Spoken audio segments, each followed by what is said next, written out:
오늘은 지난주에 이어서 성도다운 성도답게 사는 거에 대해서 두 번째 이야기를 하도록 하겠습니다.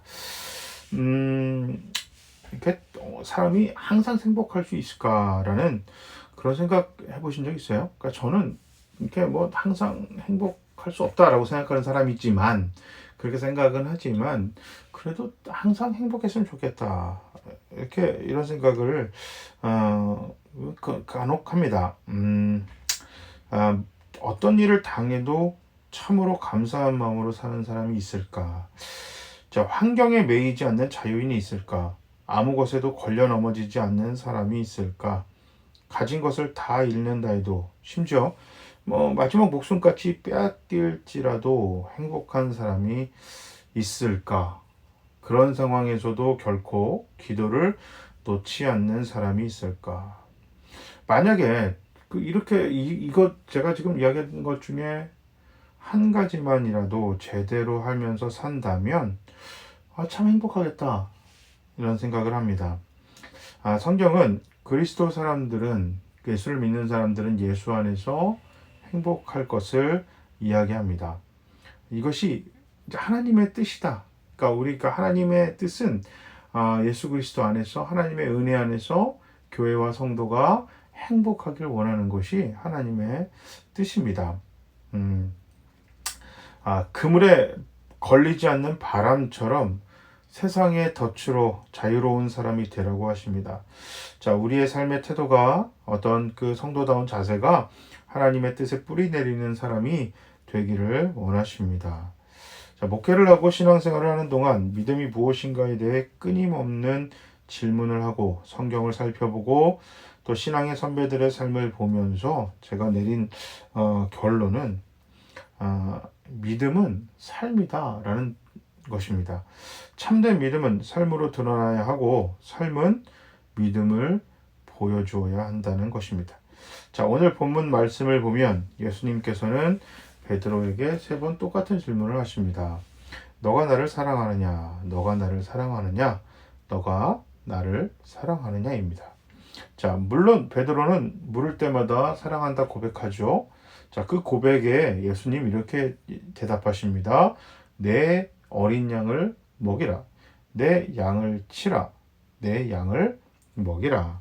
우리가 예수 그리스도를 사랑한다면 그리스도의 양, 주님이 사랑하는 사람들을 사랑해야 합니다. 자, 그래서 오늘 말씀에 의하면 우리의 삶이 참된 믿음을 드러내고, 자, 그 다음에 믿음이 삶으로 드러나기 위해서는 사람들을 사랑해야 합니다. 자, 그래서 교회와 성도는 우리가 사랑해야 할 사람이 누구인지 분명히 알아야만 합니다. 자, 그래서 오늘 본문에 예수님이 얘기하신 그 양에 대해서 한번 알아보려고 하는데요. 이 3번 말씀하신 이 양이 단어가 다 다릅니다. 우리나라는 그냥 뭐 양 나오니까 같은 건가 보다 생각하시는데, 처음 나왔을 때 말하는 어린 양은 아르니온이라는 말인데요. 이건 갓 태어난 양을 말하고, 자, 두 번째 말씀하신 양 프로바티오는 한참 성장 과정에 있는 양입니다. 마지막 3번째로 말씀하신 양 프로바톤인데요. 이거는 성장이 끝나 더 이상 자라지 않는 양을 말합니다. 그러니까 예수님 말씀은 갓 태어난 양, 한참 성장하는 양, 그 다음에 성장이 다 끝나 더 이상 자라지 않은 양, 다 사랑해야 한다라는 말씀입니다. 자, 이게 딱 듣는 순간 우리가 교회 안에서 또 어떤 사람들을 대할 때 여기에 안 걸리는 사람이 있을까라는 생각이 이렇게 참 듣잡게 딱 들죠. 그러니까 이거는 나랑 잘 통하고 내가 좋아하는 호불호와 상관없이, 이게 어떻게 보면 만나는 모든 사람들, 우리 교회 아니든 교회 밖이든 우리가 만나는 모든 사람들을 하나님은 사랑하고 잘 대하기를 원하시는 겁니다. 자, 갓 태어난 양은 이제 뭐 신앙생활을 막 교회로 따지면 신앙생활을 막 시작한 사람이라 할 수 있을 거고요. 이제 이 우리가 교회 밖 이제 그 세상으로 또 확장을 시키면 뭐 나이가 어리든지 직장 생활을 처음 한다든지 학교에서 처음 만난 후배라든지 뭐 자녀라든지 여러 종류가 있을 수 있겠죠. 그러니까 어떤 일을 하는데 또 생활을 하는 데 있어서 아직 경험이 부족하거나 이게 도움이 필요한 사람들, 이 사람들을 이야기를 합니다. 자, 이게 그런 사람들을 예수님은 오늘 사랑하라. 어떻게 사랑하라? 너가 베드로한테 질문했죠. 너가 나를 사랑하냐? 사랑합니다. 라고 했을 때, 우리가 주님을 사랑하듯이 그 사람들을 잘 대해줘야 한다. 자, 이게 실제 우리 모습은 우리보다 좀 못하다. 이게 못하다는 게 뭐 능력일 수도 있고, 나이일 수도 있고, 뭐, 여러 가지일 수 있어요. 어쨌든 우리가 도움을 줘야 하는 사람들에 대해서 사랑하고 예수님 대하듯이 그 사람들에게 친절을 베풀거나 참 존중하기보다는 마음대로 함부로 대하기 쉽죠. 솔직히 뭐 그런 경향이 없지 않습니다. 자, 이게 나하고 비슷한 지위에 있는 사람도 사랑의 대상보다는 경쟁 상대로 생각하기 쉽기 때문에 이게 뭐 나보다 아래 있는 사람들한테 이렇게 잘해주거나 그 사람들을 존중해주긴 쉽지 않습니다. 그래서 요즘에 뭐 꼰대, 갑질 이런 이야기가 나오는데요. 비단 그 이야기가 지금만 있었던 게 아니에요. 그러니까 뭐 꼰대라든지 갑질이라는 단어가 전혀 없었던 제 어린 시절을 생각을 해도요. 이게 그 후배들이나 제자들한테 굉장히 인격적으로 대해주시고 잘해주시는 분들이 있어요. 그분들이 뭐 이렇게 항상 듣기 좋은 얘기만 하는 게 아니에요. 어쩔 때는 굉장히 신랄한 비판이라든지 이게 굉장히 화도 낼 때 있지만 그래도 그분들이 굉장히 존중해주고 우리를 배려하는구나 느낄 때가 있거든요. 그러니까 우리 중고등학교 때 학교에서 선생님들한테 맞았던 세대인데 똑같이 아이들을 때리더라도요. 그거 이상하거든요. 저희 학년만 그런 게 아니라 뭐 선후배 할 것 없이 똑같이 때리는 선생님인데 어떤 선생님은 욕하고 어떤 선생님은 좋은 선생이라고 얘기하는 경우가 있습니다. 물론 뭐 대부분의 경우 때리지 않는 선생님이 다 좋은 선생님이겠지만 그래도 매를 들은 선생님들 중에서도 학생들한테 인기가 좋고 또 졸업을 하고도 기억에 남는 선생님들이 계시거든요. 오늘 예수님이 말씀하실 때 어린 양, 갓 태어난 어린 양, 돌봄이 필요하고 배려가 필요하고 그들을 잘 인도함이 필요할 때 그들을 갑질하거나 꼰대하거나 잔소리하거나 모자라다가 핀잔을 주는 게 아니라 예수님을 대하듯이 존중하라. 예수님 그 이야기를 하시는 겁니다. 두 번째 이제 얘기한 양이 프로바티온이잖아요. 근데 그 프로바티온은 이제 막 성장하는 그런 양이에요. 이제 그 교회 안에서는 막 믿음이 막 성장하는 그런 사람들을 볼 수가 있겠죠. 교회 안에서 막 믿음이 성장해요. 막 믿음에 성장하는 사람들은 열정이 많죠. 열정이 많습니다. 그러다 보니까 어떻게 하냐면 실수들을 많이 하거나 좀 이렇게 너무 앞서갈 때가 없지 않습니다. 오늘 본문에 보면 베드로나 제자들이 아마 그렇지 않을까 싶어요. 그러니까 처음 예수님을 만났다기보단 3년 정도 지나서 막 뭔가 열정이 있고 그러다 보니까 실수도 하고 실망도 이제 많이 하는 그런 뭐 결과가 올 수도 있었겠죠. 자, 오늘 그런 사람들도 어떻게 하라? 예수님을 대하듯이 존중하면서 잘 해줘라 이렇게 얘기입니다. 그러니까 이제 예전에 제가 그 중고등학교 때였어요. 그러니까 이제 막 그때 한참 우리 그 청소년 교회가 막 부흥해서 은혜 받았고 막 했단 말이죠. 자, 그런데 이제 그 제 친구 중에 한 명이 교회 나온 지 얼마 안 됐던 친구가 은혜를 받아서 뭘 하고 싶은데 이게 그 얘가 교회 생활을 해본 적이 없는 친구라 뭘 어떻게 잘해야 될지 모르는 거예요. 그래서 자기가 교회 이름 모르지만 기본적으로 알 수 있는 일이 뭐냐? 그러니까 청소에 대해서 이 친구가 생각을 했던 거예요. 그래서 주일날 아침 일찍 와서 뭐 그냥 빗자루 들고 예배실 닦고 그냥 쓸고 그 다음에 뭐 했단 말이에요.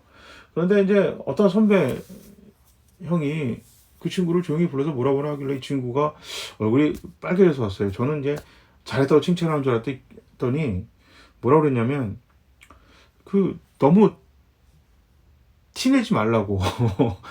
좋은 표현이고 원래는 뭐냐면 너 너무 나대지 말라는 거예요. 저는 이해가 안 됐고 뭐해? 그러니까 몰라. 그래갖고 이제 나중에 이제 그 형한테 물어보니까 아니 뭐 은혜 혼자 받았냐고. 그러니까 이제 뭐 그 은혜 받았다고 일요일마다 아침 일찍 와가지고 막 쓸고 닦고 이러면은 아이 그 안 하는 다른 사람들이 뭐 불편할 수도 있고 그 다음에 뭐 처음부터 막 은혜 받았다고 막 저렇게 하면 막 그 이제 그 나중에 그 못한다 뭐 그런 거뭐 오래가지 못한다 뭐 이렇게 얘기를 하길래 제가 그 어린 제 나이 때 생각도 아니 그 은혜 받아서 교회 빗자루 들고 청소하는 사람들 잘한다고 칭찬해줘도 못할 망정에 왜 그럴까라고 생각을 했어요. 그러니까 지금 제가 이제 목사가 돼서 그때 상황을 기억을 해보면 믿음이 성장해서 막 뭘 하는 걸 보고 막 칭찬하고 같이 어떻게 할까 이렇게 생각했던 게 아니고 이게 꼴 보기 싫었던 거죠. 왜냐면 자기는 그렇게 못하니까. 자기가 그렇게 못하니까.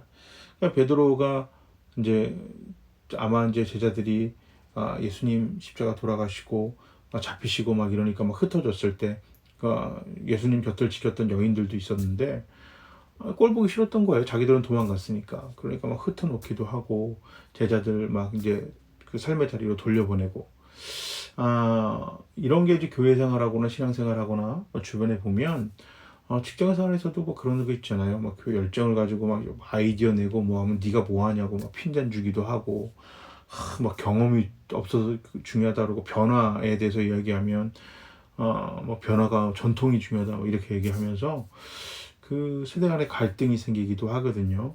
그러니까 이제 그러면 안 된다. 우리 주님 그렇게 얘기를 하셨습니다. 이게 보면 그 성령이 교회에 임해서 오순절 교회에 성령이 임하여 오순절날 교회가 성령에 의해서 뒤집혀지니까 사람들이 이제 그 복음을 전하고 막 그 하나님의 일을 하기 시작했잖아요. 그러다 보니까 사람들이 처음 믿었던 사람들이나 제자들이나 심지어 제자들이나 예수님 곁을 지켰던 사람들이나 상관없이 복음을 전하고 서로 협력하여서 선을 이루는 그런 역할들을 했거든요. 이제 우리 교회가 교회 안에서 세대 간의 갈등이 생기거나 또 변화를 이야기하고 막 그 열심히 하는 사람들을 뭐 칭찬해주고 격려해주고 도울 생각을 하지 않고 밥그릇 싸움하는 거는 교회 안에 그 성령의 은혜가 떨어졌다는 강력한 증거입니다. 그래서 그 교회는 열심히 하고 막 그 시행착오도 겪고 하는 사람들을 위해서 계속해서 격려해주고 칭찬해주고 그 뒤에서 후원해주는 것이 꼭 필요합니다. 그래서 직장 생활이든 뭐 가정이든 학교든 교회든 여러분 그 실패하는 사람들 실수하는 사람들에 대해서 열심히 하는 것 때문에 실수하는 거에 대해서 여러분 절대 책망하지 마시고 그 사람들에게 잘한다 할 수가 함께 할 수 있는 그 모습이 굉장히 중요한 것입니다. 테레사 수녀님 아시죠? 그러니까 대부분 사람들이 존경하고 좋아했던 분이죠. 자, 일평생 가난한 사람들의 벗이 되어서 자기보다 훨씬 못한 사람들을 살았어요. 자, 그런데 가난한 사람들을 이분이 그 사역을 하다 보니까 부자에게 적개심을 갖고 있는 사람들이 참 많았습니다. 그래서 이런 사람들은 부자와는 가까워질 수 당연히 없겠죠. 미워하니까. 자, 테레사 수녀는 가난한 사람들을 위해 살면서도 경제적으로 부유한 사람들을 적개심을 갖고 대하지 않았어요. 이게 굉장히 중요합니다. 이 가난한 사역, 그러니까 이 구제 사역을 하다 보면 부자들에 대해서 굉장히 적개심을 가질 수가 있거든요. 근데 전혀 그렇게 하지 않고 가난하던 빈부귀천을 막론하고 도움이 필요한 사람들은 돕고 상담해주고 했던 것이 이 테레사 수녀님의 정말 위대한 모습이었던 것 같아요. 그래서 이제 옛날에 그 CNN 기자가 어떻게 그렇게 하실 수 있었냐, 그냥 뭐 그 성품 얘기하고 성인 이렇게 얘기했을 때 이분이 그게 아니고 누구나 그렇게 할 수 있다. 왜냐하면 성경에 어떤 분의 모습을 자기는 쫓아서 그렇게 하려고 노력했다. 그게 누구냐? 바로 예수님이다. 예수님의 삶의 방식, 예수님답게 살려고, 예수님처럼 하려고 했더니 누구나 공평하게 대할 수 있더라. 그러면 예수님처럼 대하려고 노력합니다. 이게 참 멋있죠. 뭐 있습니다. 이제 도움이 필요한 사람들, 이제 막 신앙생활 하든지, 나이가 어리든지, 막 이제 사회에서 내 직장 후배라든지, 막 이제 막 처음 들어왔던 사람들을 위해서, 뭐 격려하는 사람. 또 반대로, 이제 막 그 성장해서 어떻게 보면 내 자리를 위협할 수도 있어요.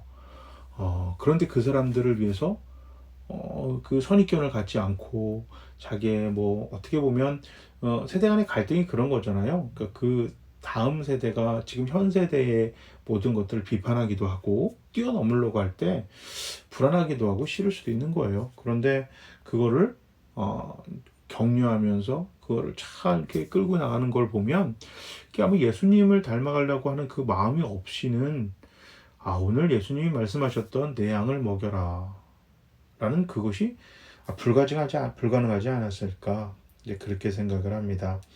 자, 마지막 이게 보면 예수님이 마지막 모습이 뭐라 그랬죠? 너가 이미 다 자란 양, 이미 다 끝난 양, 그 양까지도 어떻게 하라? 먹여라.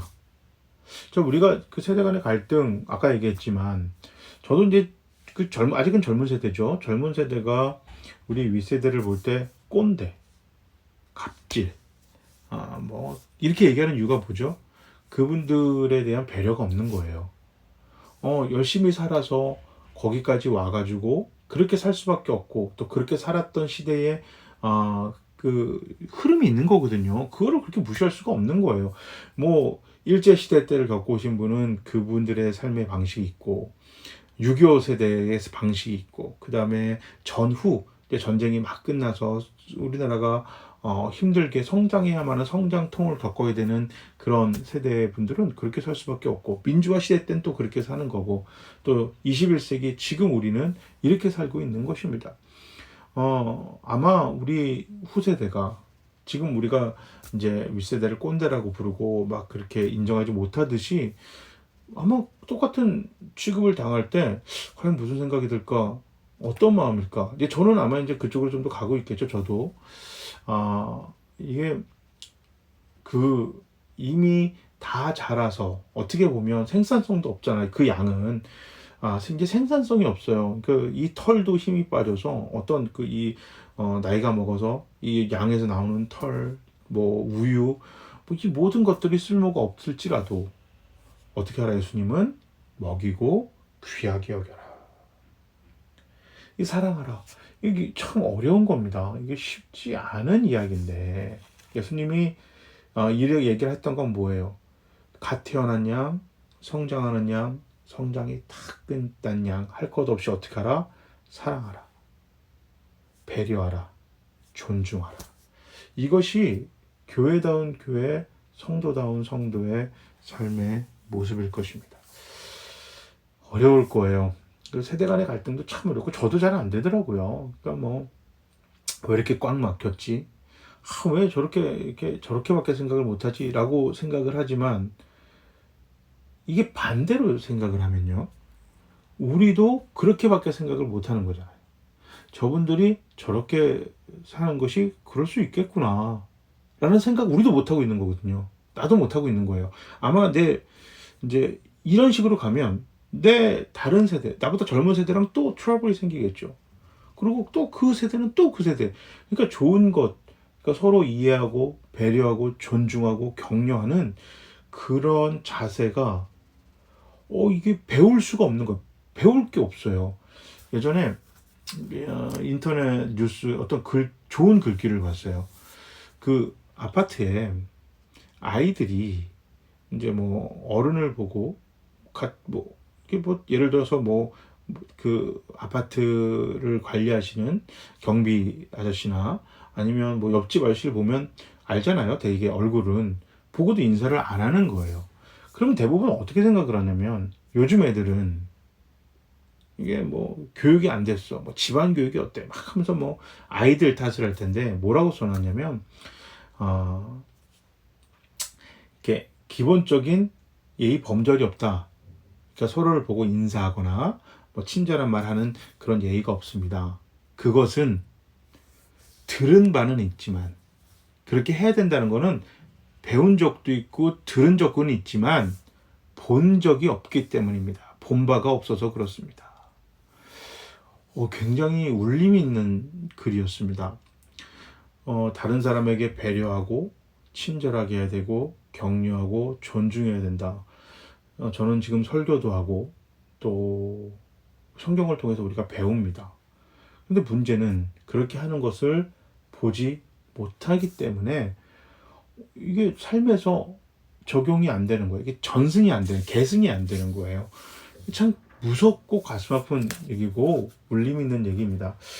예수님이 이 땅에 오셔서 당신이 먼저 그렇게 하신 것, 당신이 하셨던 것을 우리에게 요구하셨지, 이 땅에서 3년간 사역하시면서 하시지 않았던 것을 우리에게 요구하시지 않으셨습니다. 그러니까 이 말은 먼저 사셔서 롤모델이 되셨거든요. 보여주셨어요. 누구나 편견 없이 대하고. 그 당시 사람들이 정말 밟기도 싫어했던 땅, 사마리아 땅을 찾아가서 그들을 위로하고, 자, 이제 그 범죄하다가 잡혀온 사람을, 자, 이게 율법상 돌로 쳐서 죽여야 되지만, 불륜에 잡혀온 여인에게 친절하게 대하시고, 당시에 누구나 부러워할 만큼 성공했던 정치적, 종교적 지도자의 잘못을 똑같이 지적하시고, 그러나 또 그들이 신앙적으로 또 인격적으로 또 삶의 도덕적으로 괴로워하면서 예수님을 찾아왔을 때는 누구나에게 친절을 베푸시는 우리 주님. 그러니까 이제 태어난 양, 성장하는 양, 다 늙어서 힘이 없다고 생각하는 그 양 모두에게 친절하고 격려하시고 존중하셔서 오늘 본문의 제자들이 자기를 배반하고 도망가, 진짜 자기를 정말 뒤통수 친 거죠. 제자 중에 한 명은 예수님을 진짜 팔았으니까. 그런 사람들을 만나서까지도 위로하고 격려하고 존중해 주시는 예수님. 그 예수님을 닮아가면서 살아갈 때 교회다운 교회, 성도다운 성도가 될 수 있는 것입니다. 예수님이 우리 한 사람 한 사람을 우리가 예수를 믿기 전부터 존중하시고 격려하시고 최고의 가치로 여기셔서 십자가에서 그 사랑을 증거하셨던 것처럼 우리 교회와 우리 성도들 모두는 삶으로, 행동으로 우리가 예수님을 대하듯이 누구나를 대하라, 사랑하라고 하셨던 것을 듣고 배운 것을 삶으로 보여주는, 성도답게 살아가는, 교회답게 살아가는 모두가 되시기를 주님의 이름으로 축복합니다. 아멘.